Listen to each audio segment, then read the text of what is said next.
measuring medicine. The blood pressure measuring doesn't work. We had a cylinder, we had an oxygen cylinder sitting in that room. I was understanding that there's a play of energy happening over here. And for the next 12 days, there was no eating, no food, no water. As a matter of fact, I wouldn't say no food, no water, but it was actually something that was happening automatically. My hunger went, my thirst went. If you actually look at articles, they will say that you got to eat in limitation, but you got to double or triple your intake of water when you are up at altitudes, because oxygen is much less, and that's the way for your oxygen to come in. And most people are popping this one particular medicine as well for oxygen, for thinning off the oxygen. But for me, the answer came: no water, no medicine. This is funny because I had a medicine in the evening, that medicine to say, okay, I might need oxygen. So I had a medicine and I slept, and after about 8 hours when I got up, there was that medicine that was the first thing that came out, and it was really funny because it was a tiny medicine. It was this small, and it didn't go beyond this, and it was just waiting for me to get up and to hurl it out, and that's what happened. So for the next 10-12 days, I was eating like a couple of slices of apple, like thin slices, not like half an apple. No, that's too much. But just because I wanted to change the taste in my mouth. There was no hunger, there was no thirst.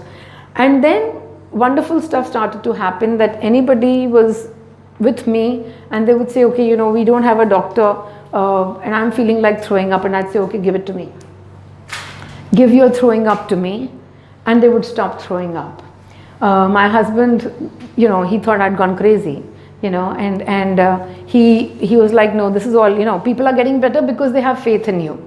And it's not that they're getting better, this is the placebo effect. They are only just getting better because, you mean something to them. I was like, okay. 3 days later, I walk into his room and he's sitting and he's got a migraine, he's shivering, he's got fever. And so I laughed. I said, okay, do you want to give it to me? Because, obviously you don't have the faith that other people have. You're too smart a cookie, so you don't have that faith. And so he was like, he's dying of migraine now. How much worse, how much can go wrong, right? So he's like, okay, take my pain, something. And within 2 minutes, his fever was gone, his shivering was gone, his pain was gone. And then he's like, okay, you wait, okay? Outside Yash is also not well. Let me just go get him as well. So things happen because it's energy. The whole play is in frequencies. And now to finish the story, so here's my mom decides to have a heart attack, and nothing is available, and I walk into the room and I've never seen a person have a heart attack before. My father had a heart attack. It was his first heart attack. He was 53 years old, and then he went almost immediately. In 2 minutes, he was at the hospital, but he decided to walk 4 steps. And people say that when you've had an attack, then you shouldn't be walking, right? People heard that it stresses your heart, so you shouldn't be walking. And now this woman, Mama, decides to have her heart attack at a place where we are about 2 hours by car, and then to get to the proper hospital, we are 2 days away, in which there's going to be a helicopter ride and a flight ride and a very, very bumpy car ride as well. And that's the only way that we can get to the hospital. And we do all of this stuff, and I'm looking at her, and instantly my first reaction is to feel helpless. Because what am I going to do? There is no hospitals, there's no medicine, there is nothing. And for the first 2 or 3 minutes, I felt extremely helpless. As I walked into the room, I look at her, and the words that come to my mouth are, she's having a heart attack. It's not a doctor who's saying that, but the only words that came to my mouth are, she's having a heart attack, we need sorbitrate. Okay, now we are sitting in China, nobody knows sorbitrate. And so I send people out everywhere to look for sorbitrate or to look for some kind of a medication. And people start to come in to say, no, there's no sorbitrate, there's no sorbitrate. And I say, okay, blood pressure medicine, no blood pressure medicine. And I say, okay, measure her pulse. The blood pressure instrument that somebody has actually doesn't work. And the oxygen has left us just 5 minutes ago. There is no stretchers in the hospital. There is no wheelchairs in the hospital. And as I see nothing working, this is what's happening, and I'm feeling helpless, and instantly I recognize that I'm operating from the frequency, I've tuned into the frequency of helplessness. So am I going to do everything else from this frequency? No. I'm going to first change my frequency, because remember what I said? Action outside, not important, but the emotion with what I am making the action happen is the important part, right? So the first thing that I did, and it was really funny, because how did I realize? So I have my mantra, which is Om Money. Money is my guide. Money was my father in this life. I didn't realize that he was my guide.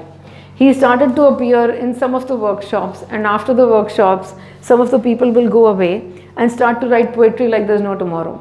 That man was a poet, but he left us a long time ago, and I didn't know that he was my guide. I cried for 25 years that he's left, left so young and this and that.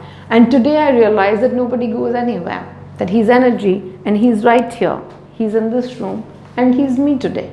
Today he's me. I speak as money. When I speak in these workshops, I am not Meenal, but then there is no more Meenal or money separation anymore as well. The two frequencies have become merged with one. So as I speak over here, the money or the Meenal, that was my guide. And some people, so when I started my journey, I didn't know that he was my guide. When I started my journey, it was just funny, because I used to call it that, I receive answers and people would say, from whom? And I say, I don't know, some guys upstairs. So I would call them GUs, and GU stood for guys upstairs, some guys upstairs. So the whole of my first 2 or 3 workshops were conducted with GU's concept, because I just didn't know. And then people started to come to me, and one person specifically came to me and said, Meenal, I'm writing poetry. I was like, how wonderful, because, I only knew one poet, but that fellow's been gone a long time ago. Then somebody comes to me a few weeks later, months later, and says, Meenal, who's Money? So I was like, oh, that was my father. But he's been gone a long time ago. She says, no, I received a poetry yesterday. And the poetry says that he's the one guiding us all and not you. So my prayer for you is actually Money's prayer for you. And he's the one guiding us, and I'm simply the mouthpiece, right? So that understanding, then everything kind of fell together. There were so many, those neurons which are all lying, separate, and suddenly all that neuron connectivity happened in my brain, because I hadn't recognized this. It was so funny. When I looked back at all the messages I had received, for the past 2 or 3 years, everything made more sense, because it was always him all along. Not to say that he's the only guide. He's a frequency. The money frequency, and which is why he's my guide, is that it's a father frequency. I already had a guide in this life, and I was born to him, okay? And that fellow was already somebody who played with higher frequencies, and we didn't realize it then. He realized it, actually we also realized somewhat, but we didn't know. But right now when he helps me, when you are tapping into the money frequency, and I will actually tell you all to tap into the money frequency. When you tap into the money frequency, and he has come many a times and told me what he is. He is simply the father frequency. So how fathers are, they will help you one step by one step by one step. You fall off the bicycle 28 times, he'll put you back on the cycle again, and he'll again give you the next push to move one step, one step. So he is that father frequency, and it's not just one father, it's the father frequency. So when we need the answers, for me, earlier I used to tune into Shiva, and many people tune into Shiva, and I tune into Shiva all the time. Except that Shiva, he couldn't care less, right? He is like completely devoid of judgment. So you are going through chaos, and the only way he gives you the answers is through more chaos. Okay, and now you got to go through a bigger chaos to figure out what the hell is happening, and you are kind of completely even more confused. Father frequency of this sweet chap called money gives you one step by one step and makes life easier for me. So I move with this one step at a time, and I channel into him. Can I channel into Shiva? Can I channel into any one of my liking? Absolutely. As a matter of fact, the mantra that I'm going to give to you is to have you all channel into my channel, into my frequency. Because why is it that I offer this frequency to you? You can tune into any frequency of your liking. After all, it's just a television set, and we'll come to that concept. You are a television set getting tuned into channels. You are energy, you work in frequencies, right? So you can tune into anything and anyone at all. Why is my frequency being offered over here? Because I play in Masti all the time. And I'll finish my story to tell you how I play in Masti. But I play in Masti all the time, and I play in abundance all the time. And abundance is not what's in your bank account. Abundance is first here in the heart, and then it manifests.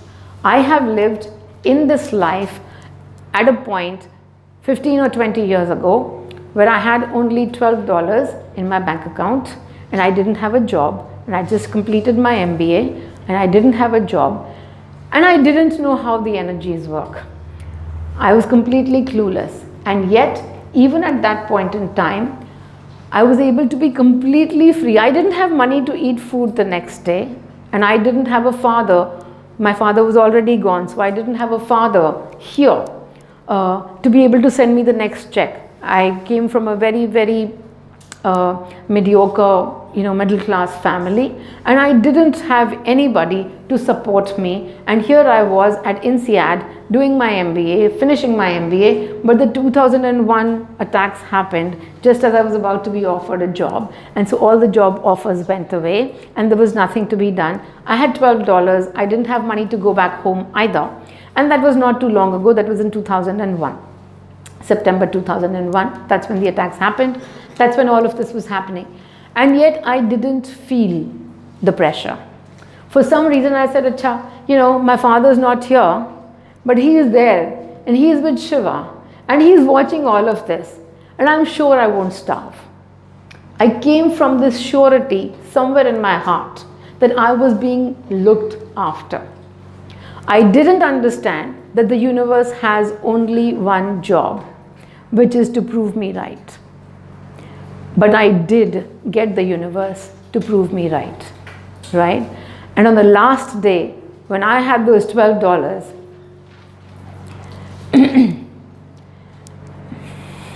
when I had those $12 in my bank account, at 4 o'clock, I had a job offer of $100,000, which was coming from nowhere. I had interviewed with the company for a very long time, and I had interviewed, and we were 100 people fighting for the same job. When there's no jobs available, 100 people going through the interviews, and we are at INSEAD, which is a global top 5 business school for people, who kind of know MBA schools. So everybody was very good. Everybody was as good as the other. And I started competing with 100, and I had gone through 6 rounds of interviews, and we were down to 2 people. 1 and 1. One was me and one was another. And that other fellow had experience in the sector where the job was being offered. So when those people didn't come back to me for 2 or 3 weeks, I just assumed that the job had gone to him. And I said, all right, done.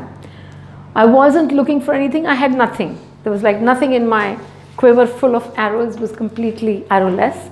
So I had nothing to, apply for or anything. And then at 4 in the afternoon, no, at 2:30 in the afternoon, I get a call from the HR department of that organization, and they're like, can you give us a fax number? We need to fax your offer letter down. And so at 11:30, $12, and then once I had a job in hand, I didn't want to take a loan because I didn't know when I would be able to repay the loan. So I didn't want to take the loan. But as soon as I had this $100,000 job and I signed on the dotted line and sent them back, I ran to this friend of mine and I said, can I have $3,000 as a loan? It's like $3,000, all of a sudden, he had the money. He was a European guy. Those people were rich. But as he had the money and he was like, $3,000, don't you need to go back home? And I was like, yeah, but I'm never going to be poor again. And those words came out of my mouth. I am never going to be poor again. I wasn't thinking those words, but those words came from my mouth. And then that's how it has been. So it doesn't matter whether the abundance exists outside or not. If there is abundance in the heart, then you will get there. So I share my frequency with everyone because you're able to relate to somebody who's standing in flesh and blood, and you're able to tune into me. You know, I used to actually tell people, tune into your highest frequencies. But then I started, well, I didn't start to realize, but then I was actually told that now your frequency that you understand as masti and abundance, when I say masti, it actually implies unconditional love for the self. Unconditional. No matter what's happening outside, I'm able to love myself. No matter what's happening outside, I'm able to stay in equanimity. If this, so what? If not, so what?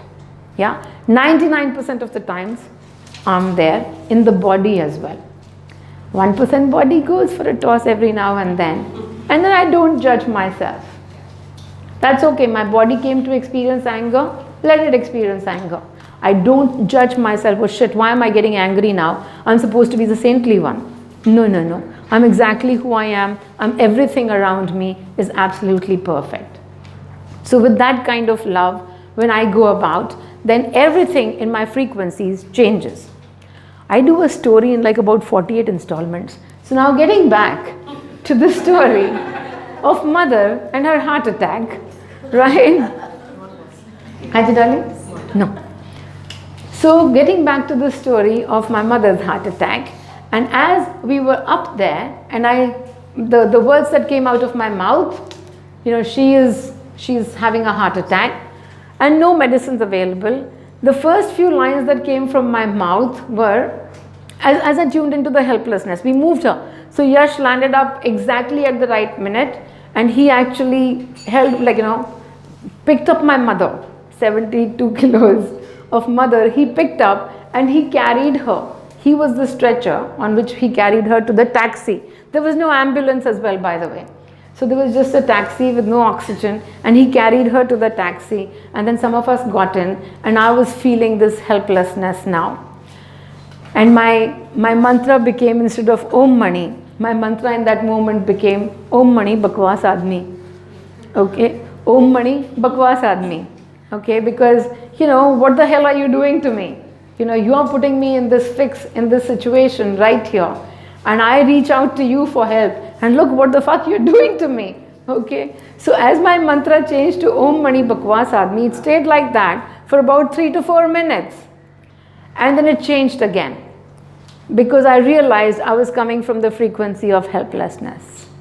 And so as I changed, and I said to Shiva, I said, do as you please. I allow. I accept. I allow everything that you are doing. You want to take her? Take her. You want to leave her? Leave her. Whatever you say, whatever you do is okay with me. And I will not, you know, I will not move from this now. And thank you for this experience. Whatever you are doing, I thank you for this experience, because if this experience is happening, there's a purpose behind it. If there's anything happening in your life, there's a purpose behind it. Most likely the purpose behind it is to actually tell you that these energies are sitting in your energies field. That's the purpose. Otherwise you wouldn't have got to know that helplessness, anger, you know, self-lack, doubt is still sitting in your energies. So the only reason why something is happening is to show you that it still exists within you. So everything is happening in perfection. It's happening in perfection. It's happening for a purpose. And my third and the most crucial line that I say to myself all the time, the universe is playing in my favor.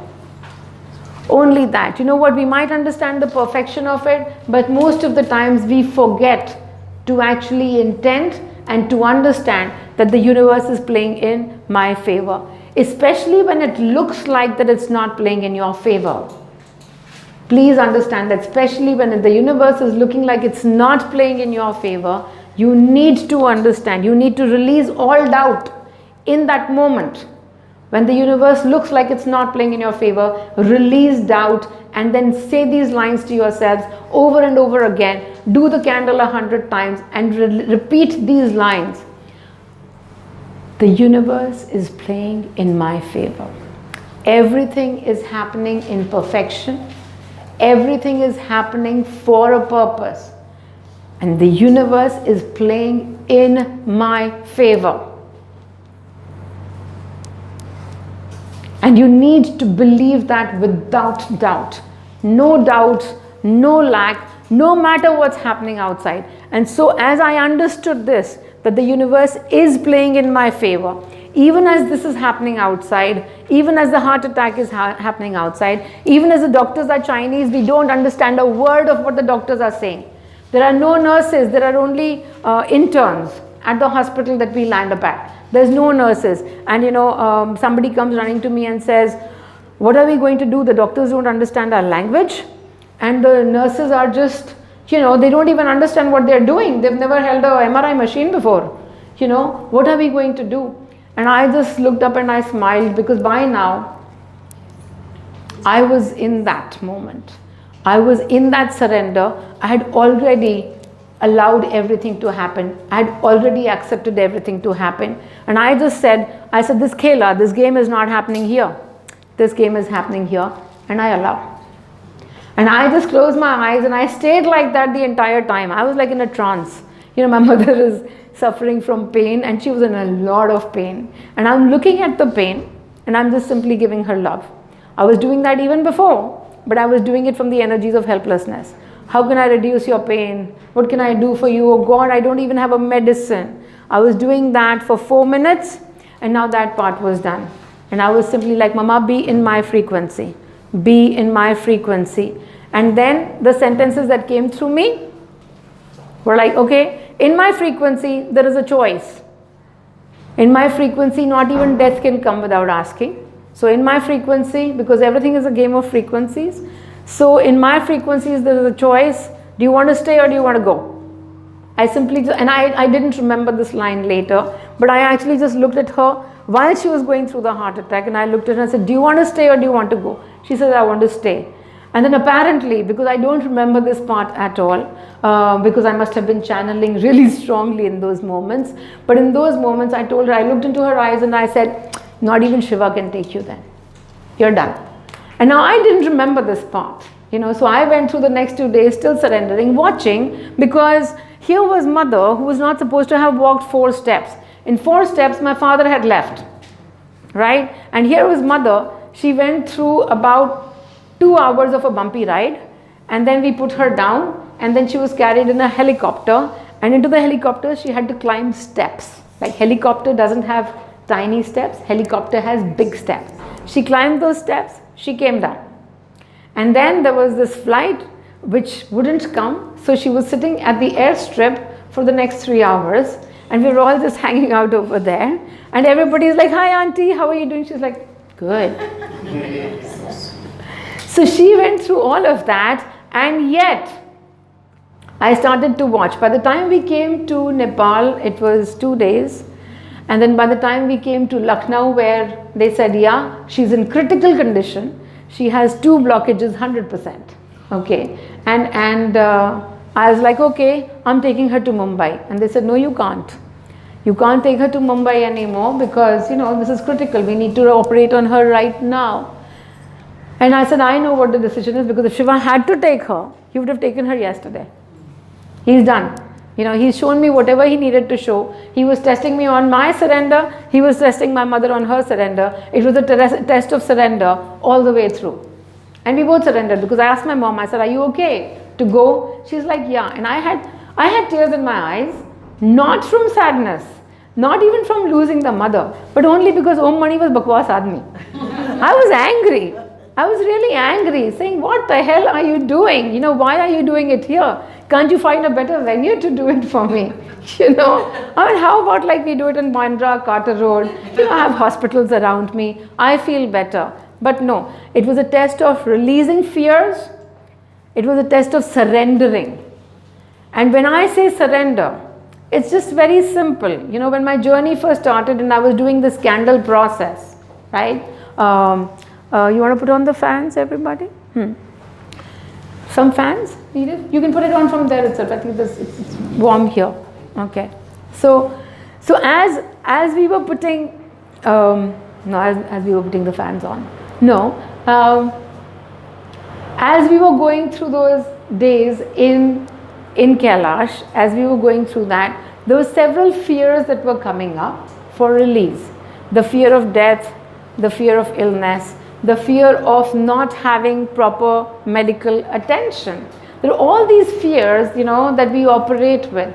And what is surrender? Surrender is simply just releasing all of this into the candle. Because when I first started my journey and I didn't understand the word surrender, I was like, what do I need to surrender? What do I need to do? The answer that came to me was, you can't even surrender the things that you like, or rather the things that you don't like. What will you surrender the things that you like? You like your joy and you're like, oh, I will surrender all my love to you. I don't want your love. First, at least surrender all your fears to me. And I'm asking you to put them into the candle. वो तुमसे नहीं होता.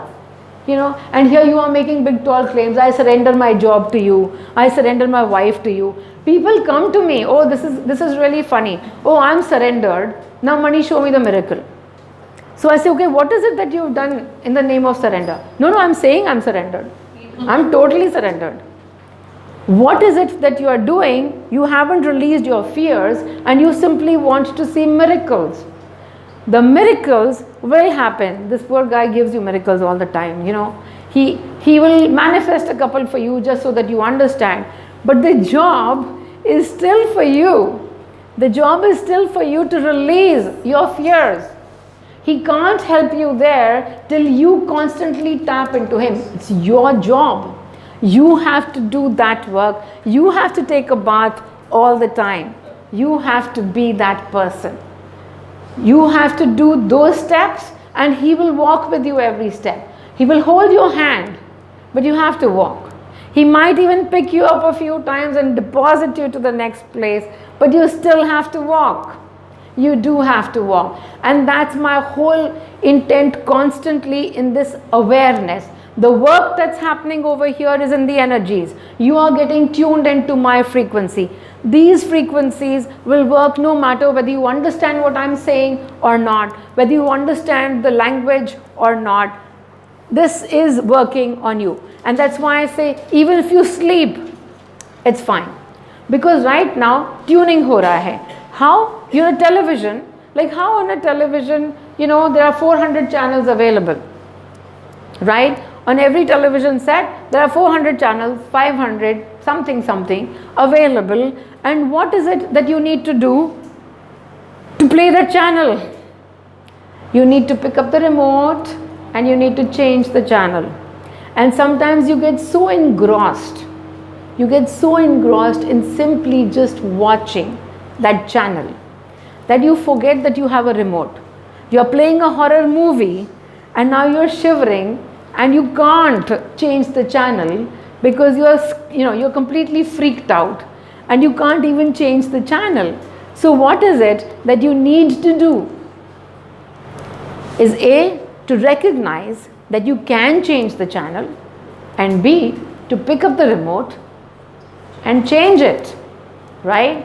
You are capable, you are the energy. In your conscious awareness, it's a choice. So people will always come to me and ask me, shall I take this job or shall I take that job? Does it really matter what job you take on? Because you are taking yourself everywhere. No matter who you are taking your energy everywhere. So if the energy is of fear, in every job, you will take those fears. And the job might be perfect to begin with. But what is happening 2 days after you're into the job? Now the job is all about you. And what are you all about? That's the question. What is it that you are all about? That's the only question in every scenario.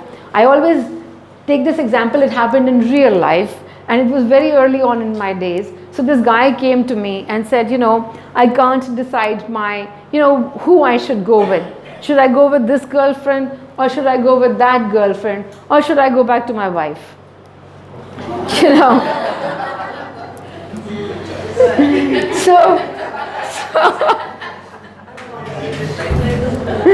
So yeah. So he's like, you know, who do I go to? Should I go to this girlfriend or should I go, you know, you got to help me out. And so I said to him only one thing. I said, what happens when you are with those three people? What emotions are you playing in? If you are playing in guilt, either release the guilt or release the two girlfriends. Right? Because if you release the guilt, then nobody can show it to you. If you release the judgment against yourself, nobody can show it to you. So you either go out with your wife because that's the most guilt-free, or you release the guilt and become guilt-free. One thing is about taking the action, right? That's what we normally run towards, taking the action. And the other is actually becoming aware of the emotion behind the action and then releasing the emotion, right? So I'm always asking people, look at yourself and whatever emotions you have, please pay attention to the emotion. You are judging yourself 9 to a dozen. Always, constantly, you are judging yourself. 9 times out of 10 in this room, I would say, if you haven't been an MPFY person, then you are judging yourself mostly, right? So instead of that, if you do have to judge yourself as the best possible. Na? I am the best, I am awesome. So here is the mantra that we all have to live with and to live in. I am awesome. It's a mantra all of us can understand much better than those big Sanskrit mantras that are given. Om Bhurbhuva Swaha, blah, blah, blah, blah, blah, blah. Right? I know them, but this is much more simpler. You understand it, and this is what will start to happen when you say this mantra. You will start to say, how can I be awesome? You know, I'm not able to do this. Here are all the places where I'm incapable. Here's all the places where I have failed. What do you have to do? You have to note down each of these. And you have to start releasing them. Where? Into the candle. Only the candle. So judgments against self need to be released into the candle. And you will find, you know, I have young kids come to my workshops and college kids and school kids, and the one thing that they're constantly stressing about is exam time, right? When you're studying for exams, and let's say it's the first time in about 3 months that you've opened your books, then you are really, you know, in fear. So more than anything, you're constantly wondering as to how you are going to fare in your exams, right? I mean, and all of you is trying to study from which emotion? Fear. Complete fear. There is fear and there is doubt and there is lack. I am going to fail. I'm not going to be able to do this. And the only thing that I tell to them is, पहले तो ओम मणि chant करो, you know, बाप को बुला लो काम करने के लिए, हाँ? So Om Mani chant karo and then release the fears into the candle. Release. You will study so much better. You will perform so much better if you simply just operate from a place of no fear. No fear, no lack. Jo ho raha hai, it's happening in perfection. Even if you fail, there is perfection in there that you can't see. How many of us have not performed that well in exams, in schools? And it's okay. The schools, the education system, the family system, the career system, every system is here to create lack of love in the self. Every one of these systems have been established for a purpose, to create this I love you and I don't love me. It's only been done to create that. And the journey now is to go back to I love me the most. I am awesome. I love me the most. And when you're able to say that without any guilt, without any fear, without any doubt, without any lack, you're home. you will actually find that your life flows much better. You start to receive love from so many more. And that's actually all that we were looking to get, to love from so many more. Except that we didn't realize that the key lies in love only to myself. Only to myself. Yeah? Alright? At this point in time, what's the time, darling? 10 past 1? 1:10. Okay, at this point in time, we'll take a break for about 10-15 minutes and then we will be back with the webcast. Yeah? Wonderful. Thank you. So this is going to be, has the lunch arrived, Grampy? Grampy, lunch is here?